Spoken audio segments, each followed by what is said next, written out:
ওয়ালাইকুম আসসালাম। লুৎফর ভাই ভালো আছেন? আলহামদুলিল্লাহ। তো ভাই অনেকদিন তো থেকে আপনাকে চিনি এবং আপনার সাথে পরিচিত। আপনি এই কাজ করেন, এই রোদ নাই, বৃষ্টি নাই, গরম নাই, শীত নাই, আপনার কষ্ট হয় না?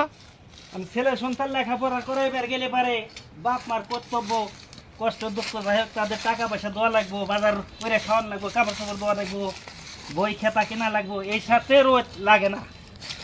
ও, আর আপনাদের বাড়িটাই ঘিওরের প্রপার থেকে কত দূর, কত কিলোমিটার? 6 কিলো। এটা হলো আমার দৌলতপুর থানায়, বানিয়াগুনা গ্রাম। মানে ঘোনাতে আপনার বাড়ি, এখানে আসেন? হ্যাঁ, 20 টাকা সিএনজি ভাড়া লাগে।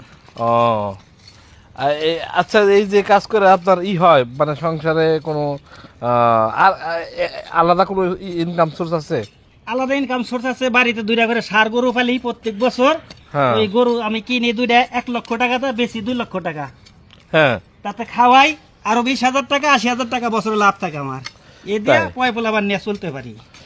আচ্ছা, এমনি কোনো ক্ষেত খামার বা কৃষি আপনার আছে? তো অবশ্যই আছে, নাকি? অল্প কিছু আছে। 20 ডিসমান জমি আবাদ করে এই ফাঁকে গরুর ঘাস টাস বুনি, কিছু ধান বুনি, ও, এইভাবে চলি।